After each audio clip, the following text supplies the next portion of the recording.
E orando até que a gente veja a glória de Deus manifestada. Amém, meus irmãos? Quem está preparado para o que Deus vai falar hoje aí, dá o glória. Começou uma fase nova na sua vida, não sei se você percebeu. Fala aí para o seu irmão, começou uma fase nova, irmão. Ó, você vai chegar em casa, vai estar tudo igual, marido igual, mulher igual, tudo igual, mas uma fase nova começou esse mês para você aí. Você toma posse disso? Amém. Aleluia. Mas eu quero que você creia. Não estou falando para encher sua bola, não. Eu quero que você creia. Esse final de semestre, nós vamos fechar com chave de ouro.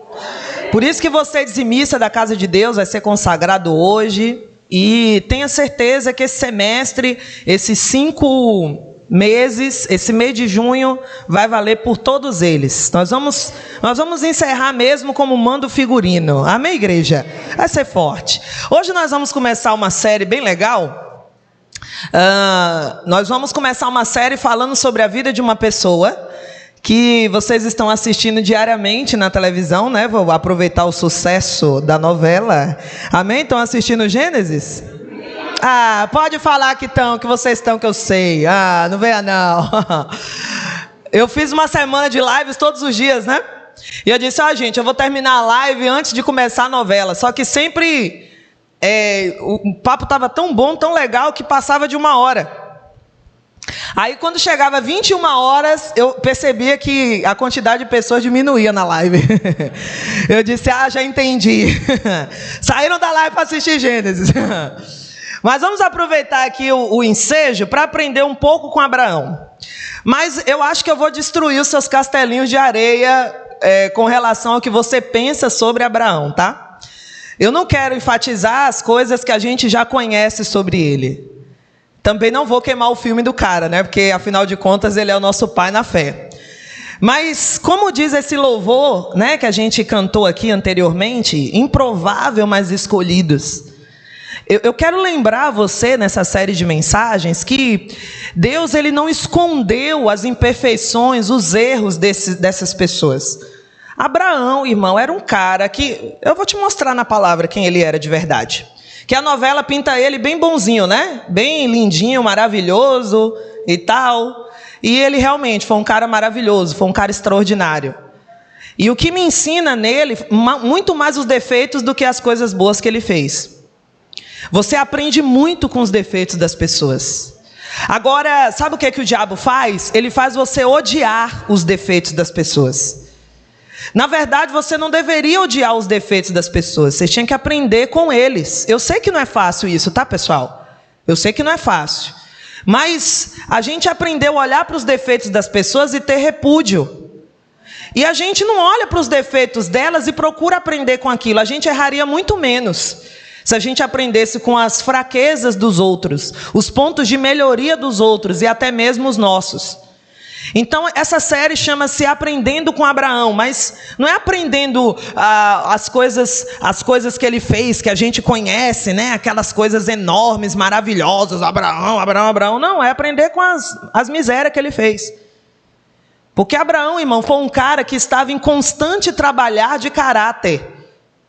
Deus teve que tratar muito do caráter de Abraão, irmão, até ele chegar à condição de pai na fé. O caráter de Abraão foi pesadamente trabalhado, muito. É porque a gente não vê isso no contexto, a gente não vê isso na história. Que a história só mostra aquelas coisinhas fofas que Abraão fez. Então eu quero apontar, e a gente vai caminhar por essa vida, essa jornada de Abraão no decorrer desse mês. E eu sei que Deus vai te ensinar muito. Sabe por quê? Porque você é improvável, mas você é escolhido do Senhor.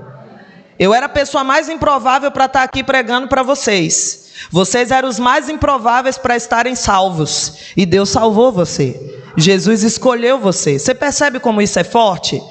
Então não tinha probabilidade do Senhor fazer isso, de acontecer isso nas nossas vidas. Mas Deus usa improváveis, porque Deus é um Deus perfeito.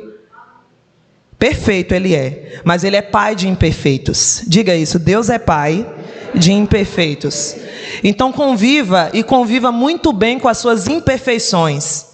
Tem gente que não consegue conviver com as imperfeições dela. Ah, eu não sou perfeito, né? Eu não sou perfeito. Sim, precisa ficar falando isso o tempo todo? Gente que fala isso o tempo todo é porque ela não está convivendo bem com as imperfeições dela. Tem imperfeições em você, irmão, que nunca vão mudar. Nunca vão mudar, elas melhoram, mas é a sua essência, vai fazer o quê? E se você for perfeito, irmão, você toma o lugar de Jesus. Se você for perfeito, você não precisa mais de ninguém, você já é o bonzão todo. Então aprenda a conviver com as imperfeições e entender que apesar das minhas imperfeições, Deus me escolheu. Vamos dizer isso forte? Apesar das minhas imperfeições, Deus me escolheu. Fala de novo isso para o capeta cair por terra, vai. Diga, apesar das minhas imperfeições, Deus me escolheu. Abra sua Bíblia em Gênesis, capítulo 12. Gênesis 12. Gênesis 12, versículo 1. Facinho, né? Anote, por favor, que você vai precisar dessas direções todas. Gênesis 12, capítulo 12, versículo 1. Quem achou aí, dá glória a Deus. Ora, o Senhor disse a Abrão, eu vou chamá-lo de Abraão, irmão, pelo vício, né, que a gente já tem de chamá-lo de Abraão, né? Mas nessa fase aqui ele era Abrão ainda. Abrão, sai-te da tua terra e da tua parentela e da casa de teu pai, para a terra que eu te mostrarei. E far-te-ei uma grande nação, e abençoar-te-ei, e engrandecerei o teu nome, e tu serás uma bênção. Aleluia, está falando para você também. E abençoarei, receba, e abençoarei os que te abençoarem, amaldiçoarei os que te amaldiçoarem, e em ti serão benditas todas as famílias da terra. A sua está incluída. Aqui está dizendo todas as famílias da terra. Minha família não é de Marte. A sua é de Marte, não, né? É da terra também? Então está abençoada. Diga aí para o seu irmão, está abençoada também, irmão. Está na lista. Assim partiu Abrão, como o Senhor lhe tinha dito, e foi Ló com ele. E era Abrão da idade de 75 anos, quando saiu da onde, pessoal? De Harã, grava isso aí. E tomou Abrão a Sarai, sua mulher, e a Ló, filho de seu irmão, e toda a sua fazenda. Fazenda é posses, né? Riqueza, não é fazenda como a gente pensa, né? Aquele gramadinho verde, tal. Gados, né? Que ele tinha muito. Que haviam adquirido. E as almas que lhe acresceram. Isso aqui é engraçado, irmão. A sua Bíblia está almas que lhe acresceram também? Eu vou dizer o que Abraão fazia, tá? Em Harã, e saíram para irem à terra de Canaã. Eles saíram da onde mesmo? De Harã, e foram para onde? E vieram à terra de Canaã. Para por aqui. Primeiro, Abrão era um cara que ele comercializava escravos.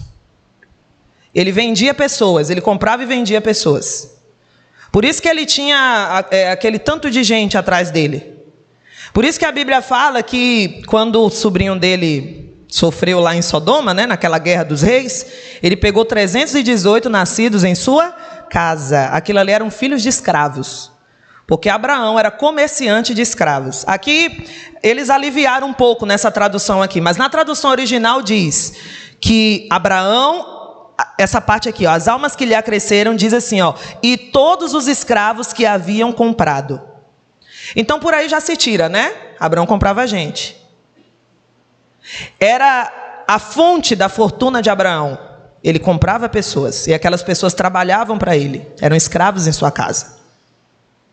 Então por aí você já tira que Abraão não era assim 100% moral, né? Ele não tinha aquela moral elevada. Ele não era uma pessoa, porque quando você pensa assim, comprar gente, comprar bebês, comprar pessoas.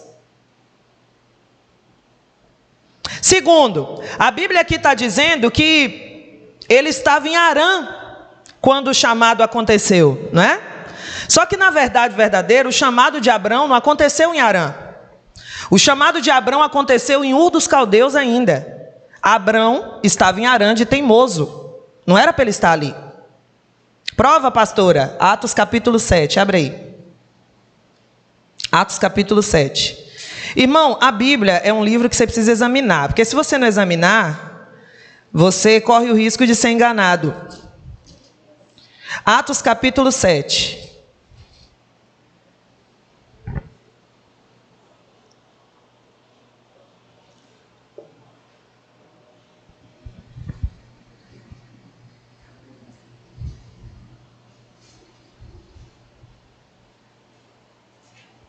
Amém?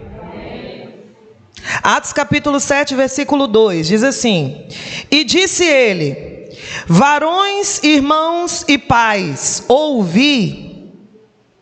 O Deus da glória apareceu a Abraão, nosso pai, estando na Mesopotâmia, antes de habitar aonde? Em Harã. Então o chamado dele não foi em Harã. Deus não chamou Abrão em Harã. Harã estava ali de teimoso. Continua.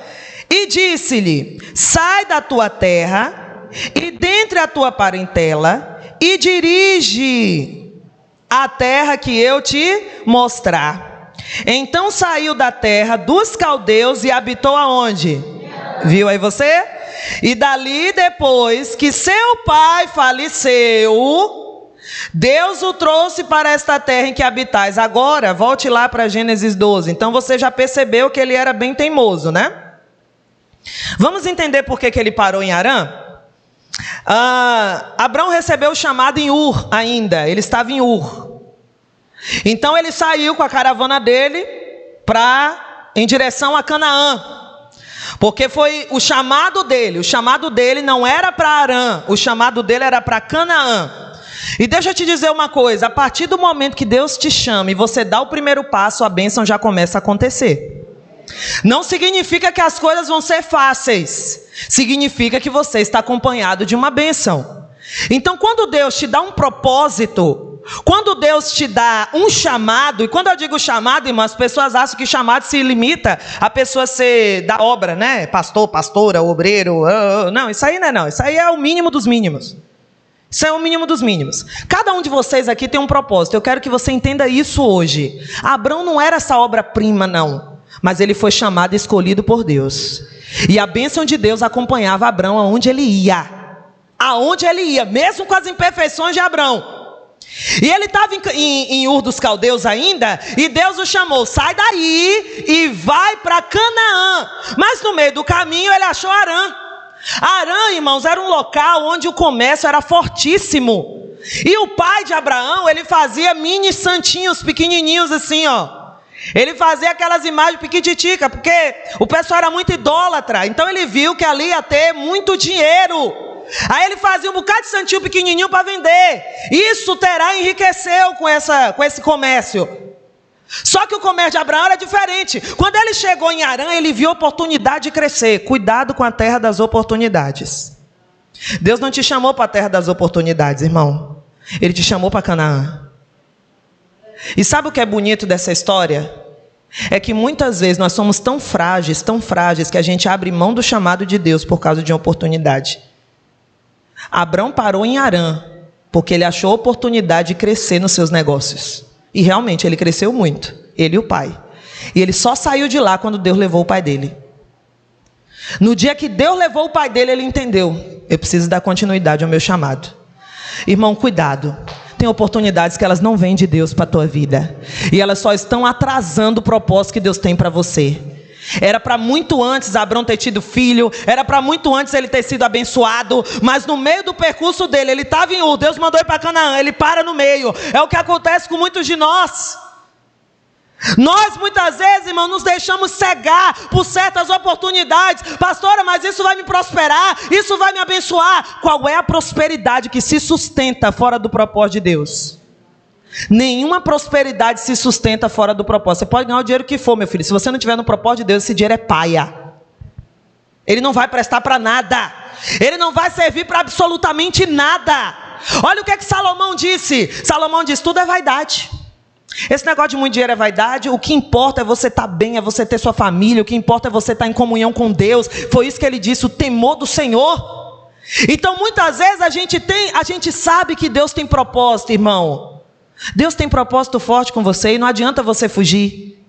Deus tem coisa grande na tua vida e não adianta você dizer que não. Por mais que você pare nas terras das oportunidades, que é o que acontece com muitos de nós.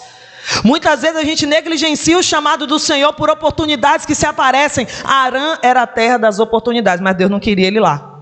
Nem sempre a oportunidade que você está vivendo hoje é exatamente o que Deus quer para a tua vida. Muitas vezes o que Deus quer para a tua vida não está disfarçado de coisas boas, e sim de coisas ruins. Muitas vezes o que Deus quer para nós não está num embrulho bonito. Ah, isso aqui é de Deus, porque é muito bom, porque é muito legal. Sim, é aquele ruim ali. Será que Deus não está ali atrás? Nós aprendemos nessa semana que atrás de toda adversidade tem um milagre. Diga glória a Deus. Repete isso. Dentro de toda adversidade tem um milagre. Deixa eu te falar uma coisa. Quem Deus chamou tem propósito. Deus tirou você das trevas e trouxe você para a luz. Então você tem propósito. E uma pessoa de propósito, ela não se conduz por nada que não esteja alinhado com o propósito dela. Eu não posso aceitar nada que esteja desalinhado com o que Deus tem para a minha vida. Se eu aceitar algo que está desalinhado com o que Deus tem, eu vou colher os frutos. E Abrão colheu. Perdeu o pai. O que você vai esperar perder para se posicionar diante de Deus? Essa pergunta eu faço para você. Você está esperando perder o quê? Porque muitas vezes, irmão, Deus tira coisas da gente para nos alinhar na visão de novo. E tem gente aqui hoje que veio se perguntando, por que eu estou perdendo tanto? Sabe por que você está perdendo? Porque você não está alinhado com o propósito. Aí você perde. Você perde tanta coisa. Só que você acha que é normal. Você acha que é a coisa da vida mesmo. Não, pastor, a vida é perder e ganhar. Sim, verdade. Concordo com você, a vida é perder e ganhar. Mas tem coisa que você está perdendo que não deveria. E que não precisava. Não tinha nem necessidade. Mas sabe por que você está perdendo? Deus está te mostrando que você precisa se alinhar ao propósito. A maioria, irmão, das dificuldades financeiras que a gente passa é Deus querendo alinhar a gente com um propósito de novo. Quando você tiver em alguma privação financeira, analise se você está alinhado com o propósito de Deus. Só analisa. Quer dizer, pastora, que a miséria é uma pessoa que está passando dificuldade, uma pessoa que está na miséria financeira, ela está desalinhada do propósito de Deus? Sim, porque em Deus não tem miséria, em Deus não tem pobreza, em Deus tem prosperidade instantânea. Então, toda dificuldade financeira reflete alguém que desalinhou do propósito. Durma com um barulho desse aí agora. E comece a refletir na sua vida, se não é isso que está acontecendo com você. Aí você quer pegar empréstimo, você quer fazer e acontecer, você quer tomar decisões precipitadas, quando tudo que você precisa é que Terá morra.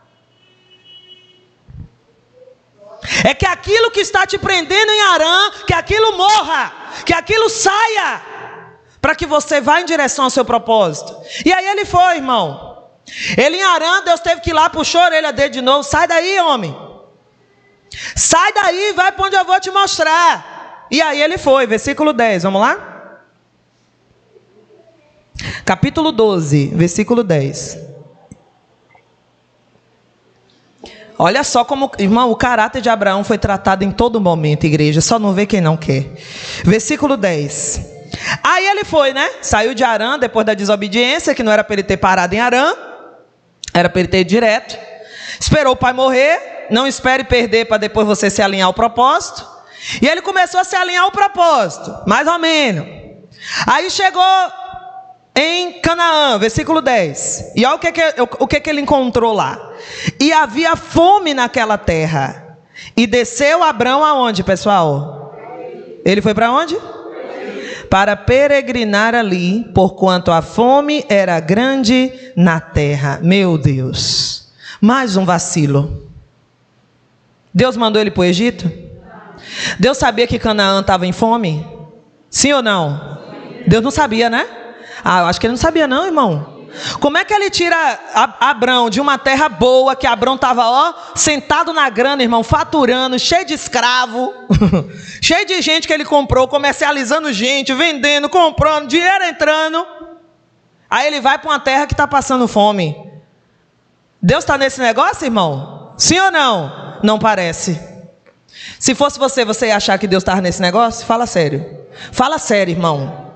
Fala sério aí. Você não ia achar. Eu também não. Porque eu também várias vezes já me peguei nessa daqui. Deus já me mandou para lugares, irmão, que eu olhei e falei, não é possível que Deus está nesse negócio. Deus não está aqui não. Não tem condições. Não, meu Deus. Que nem o louvor, né? Socorro, Deus. Já ouviu esse louvor? Tem hora que dá vontade de cantar ele o dia todo, né? Socorro, Deus. Aí ele chegou em Canaã, irmão, a terra estava passando fome e agora? Parece que Deus errou. Como é que ele me tira de um lugar onde eu estou em abundância, porque ele tinha muitas oportunidades em Harã, e aí ele vai para uma terra que está passando fome. Canaã representa escassez. Aí o que ele faz? Desce para onde? Para o Egito. Deus mandou ele descer? Não. Aí que tá, irmão. Abrão tinha uma mentalidade muito fechada. Ele não estava entendendo o que é que Deus queria fazer com ele. Ele não estava entendendo o que é que Deus queria promover naquela terra. Ele não estava entendendo que aquela terra de fome, não é que Abraão ia se beneficiar daquela terra, era a terra que ia se beneficiar de Abraão. Irmão, não é o lugar que você está que diz respeito a você, que fala sobre você, é você que fala sobre o lugar. Você está entendendo isso? Talvez você está trabalhando num lugar, irmão, onde você nem queria. Eu queria um lugar que me proporcionasse. Mas será que Deus não te levou para lá para você proporcionar aquele lugar? A vida não jorrava de Canaã. A vida jorrava de quem? De Abrão. Então Abrão que ia colocar a vida lá dentro. Por isso que a Bíblia fala que Canaã é a terra que mana leite. Você acha, eu pensava, irmão, antigamente, me julguem, tá?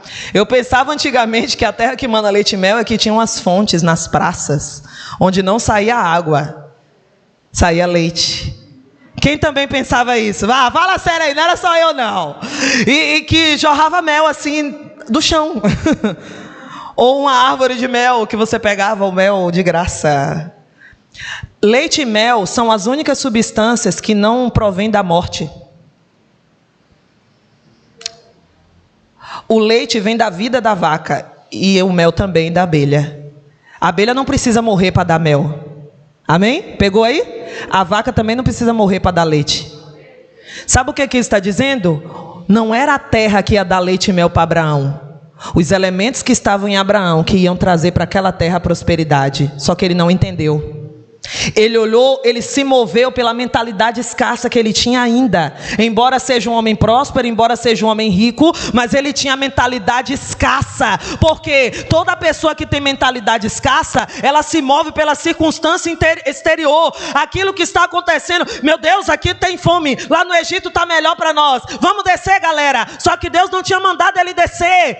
Se aquela terra estava em fome, era porque a prosperidade de Abraão ia transformar aquela situação. Mas quem tem uma mentalidade escassa, ela entende, ela se move pela circunstância exterior. Se não tá bom, eu saio. Se isso aqui parece que não é de Deus, eu tô fora. Tem coisas na sua vida que não parece que é de Deus, mas é. E você precisa ter uma mentalidade de reino.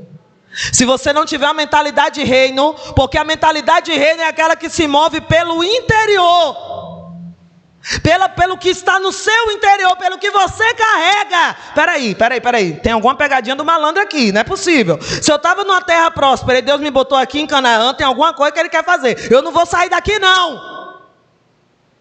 Peraí, se Deus me colocou aqui nessa casa, é porque Ele está querendo fazer alguma coisa. Se Deus me colocou nessa igreja, é porque Deus quer fazer alguma coisa. Só que a pessoa se governa pelo que ela vê.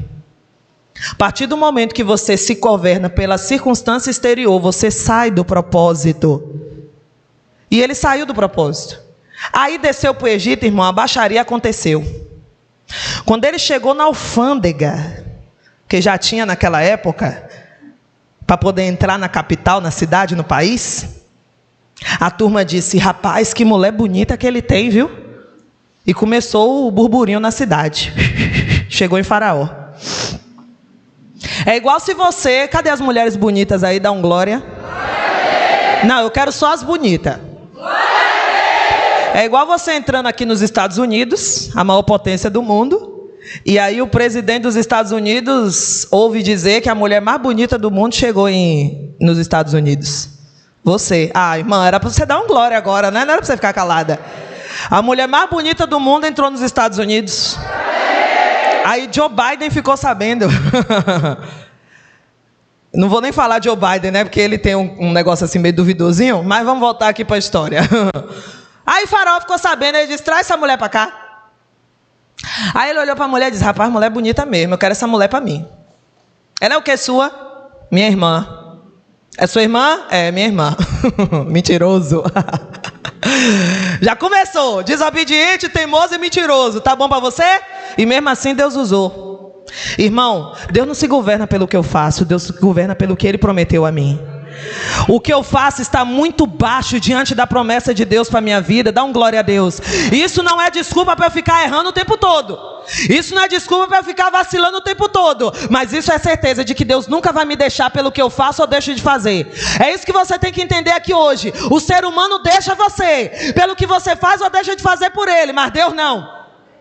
Aí o mentiroso disse, é minha irmã. Aí Faraó disse o quê? Eu quero ela.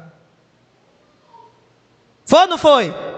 A novela diz que Faraó não fez nada com Sara, mas é mentira. Aqui ó, versículo 17, vamos lá? Vou te mostrar na Bíblia. Irmão, não sai do propósito de Deus não, porque a miséria acontece, igreja. Olha só o rolo que deu a vida de Abraão. Versículo 17. Feriu, porém, o Senhor a Faraó com grandes pragas e a sua casa, por causa de Sarai, mulher de Abraão. Irmão, Deus estava com Sara, viu? Deus estava com aquela mulher, vou te mostrar depois. Então chamou Faraó a Abrão e disse, que é isso que me fizeste? Por que não me disseste que ela era tua irmã? Por que disseste é minha irmã? Ela era tua mulher, perdão. Por que disseste é minha irmã? De maneira que houvera tomado por minha mulher. Aqui está claro, entendedores entendam. Agora, pois, eis aqui a tua mulher, toma e vai. E Faraó deu ordens aos seus varões a seu respeito, e acompanharam-no a ele e a sua mulher e a tudo que tinha. Agora vem uma coisa muito fera que Abraão fez aqui, irmão. E que mesmo assim Deus não deixou de olhar para ele. Abraão, quando Faraó quis a mulher dele, ele vendeu a mulher.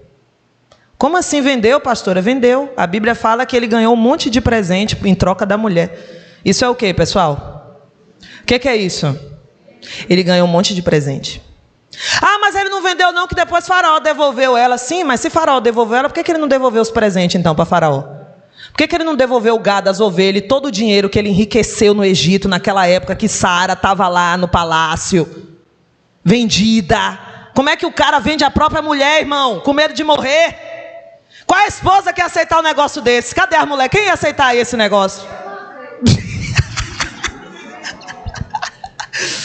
Qual a mulher que ia aceitar isso, irmão? Aí eu pergunto, a bênção não está com Sara, sim ou não? Está com ela. Qual é a mulher que ia aceitar ser vendida pelo próprio esposo? Fica com ela aí, toma, Abraão, uns presentinhos para você, me dê. Qual era o dele? Não, é minha mulher. Não me aceita, não aceita a mim, não aceita ela, não aceita ninguém, estou fora. O certo era esse. Aliás, o certo não era nem ele ter saído de Canaã. Mas quando a gente sai do propósito, irmão, até a nossa família é comprometida. O casamento de Abraão foi comprometido por causa daquilo. Cadê que ele devolveu depois os presentes? Cadê que ele devolveu os agrados? Cadê que ele devolveu o dinheiro? Ele não devolveu. Ficou com ele. E mesmo assim, irmão, Faraó pagou o preço. Sabe por quê? Porque quando você está com a bênção de Deus na sua vida, todas as coisas que se levantam contra você caem. Você está entendendo? Faraó caiu. Todas as coisas que se levantam contra você caem. Abraão, irmão, ele não era o cara perfeito, o maravilhoso, o herói. Ele tinha um monte de defeito. E mesmo assim Deus olhou para ele e disse o quê? Sê tu uma bênção. Não é que Deus compactua com os nossos defeitos, com os nossos pecados. Mas é que Deus sabe olhar além daquilo que é defeito em mim. Deus sabe olhar além daquilo que é pecado em você. O diabo vê o pecado, o homem vê o pecado, mas Deus vê a sua essência. E sabe o que está na sua essência? Jesus Cristo. Diga aí para o seu irmão, é Jesus Cristo que está na sua essência, meu irmão. Amém? E eu finalizo aqui dizendo para você o seguinte: você não precisa de Arã e nem do Egito. Você não precisa de oportunidades para achar que Deus está com você. Deus está com você na terra da fome também. Deus está com você na Canaã também. E sabe por quê? Porque Deus está querendo transformar sua mentalidade. E tem horas que você vai passar por fases muito ruins da sua vida. Extremamente ruins até mesmo. fases que a sua alma vai gritar de dor, fases que você não vai entender completamente nada. Todo mundo vai passar por uma Canaã, um momento de escassez. E sabe por que Deus nos dispõe a momentos de escassez? Simplesmente porque Ele está querendo tratar do nosso caráter. Toda pessoa que está passando uma fase de escassez aqui, não pense que Deus é mau, Deus está tratando o seu caráter. Porque onde Ele vai te colocar, se você não tiver com caráter firmado, você não sustenta. Você só consegue sustentar o melhor de Deus se você tiver um caráter firmado. Se você não tem um caráter firmado, se você fala mal dos outros, se você se dói por qualquer coisa, entre outras situações, você não está pronto para a abundância. Por isso você precisa passar pela escassez, então não fuja dela. Fala aí para o seu irmão, não fuja da Canaã, irmão. Sabe por quê?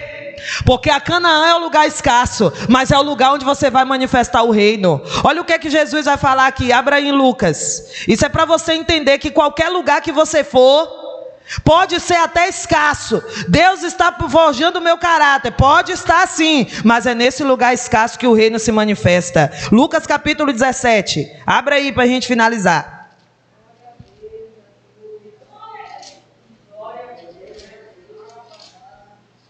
Lucas 17.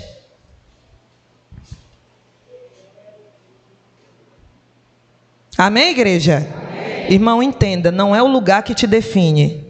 Presta atenção. Não é o lugar que te define. É o que você carrega que define o lugar.